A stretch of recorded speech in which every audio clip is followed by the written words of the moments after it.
Kia ora everyone, welcome back. And yesterday we were talking about rejoicing and talking about this idea of being a safeguard. And Paul goes on to say in Philippians 3 verses 2 to 7, watch out for those dogs, those evildoers, those mutilators of the flesh. For it is we who are the circumcision, we who serve God by his Spirit, who boast in Christ Jesus and who put no confidence in the flesh. Though I myself have reasons for such confidence. If someone else thinks that they have reasons to put confidence in the flesh, I have more. Circumcised on the 8th day, of the people of Israel, of the tribe of Benjamin, a Hebrew of Hebrews, in regards to the law, a Pharisee, as for zeal, persecuting the church, and as for righteousness based on the law, faultless. But whatever were gains to me, I now consider loss for the sake of Christ.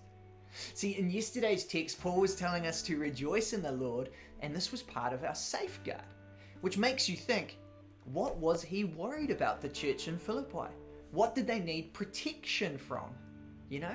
And it might actually make you think, what's the biggest threat that your faith faces?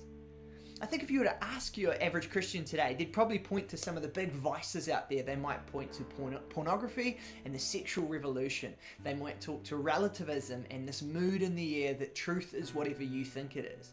Might talk to consumerism and the idea that for so many of us, we put all of our faith, hope and dreams in our money and in what we purchase. These are huge threats and ones we need to think carefully through, exploring these idols and exposing them for what they are. But Paul interestingly points to another one here. And interestingly, when you look at it, Paul's not pointing to the expression of sin, like some of those examples above were, but he's actually looking at the cause of it. He's pointing at the heart of sin. And at the heart of sin is this belief that I know best. That I know best. And when we think about it, almost all other sins come from this place. Pornography, I know best about where pleasure comes from me. Consumerism, I know best about where pleasure comes from me. Relativism, I know best about what is truth. See, a quick little bit of context here. See, Paul, as he describes in this text, he was a Jew of Jews. So he'd been circumcised on the 8th day like the law commanded. He said he was a true Israelite from the tribe of Benjamin, and Benjamin was the first tribe that would be listed when Jews were kind of ranking the different tribes. Benjamin was the top of the heap. He'd been a Pharisee, so he memorized, he knew, he followed the law. Passion?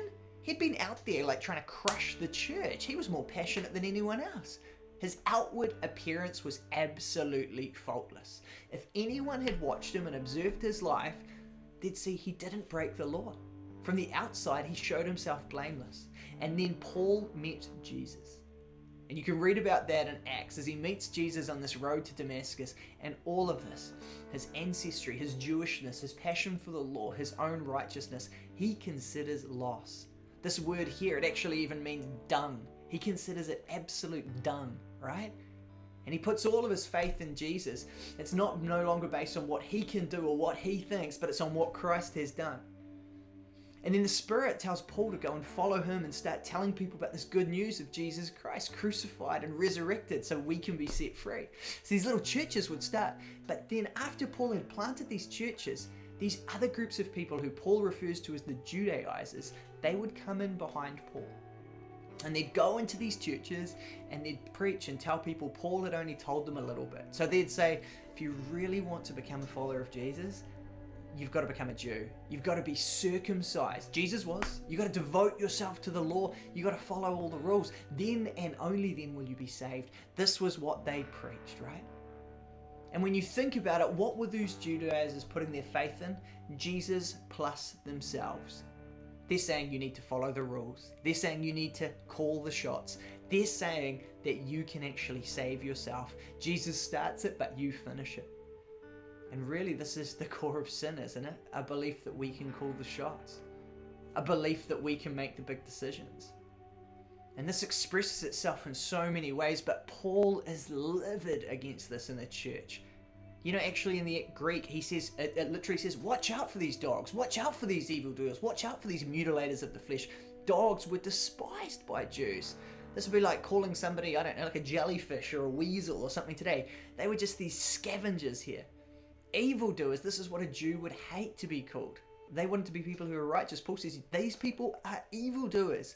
Mutilators of the flesh. They were talking about how you needed to be circumcised to be saved. He says all circumcision is a cutting of the flesh.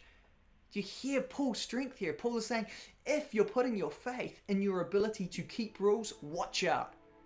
If you're thinking you need Jesus plus something else, do not preach that message, because that is not the gospel.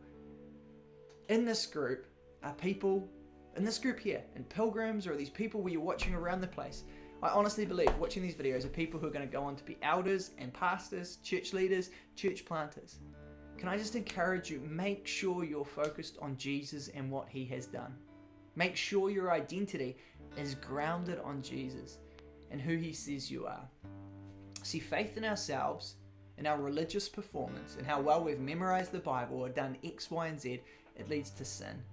It leads to pride, it leads to division, it leads to judgment. But faith in Christ leads to life. It's a recognition here that when I put my faith in myself, it always leads to a small trapped life. But when I put my faith in Christ Jesus and what he has done on the cross and through his resurrection, that is where the big free life comes from.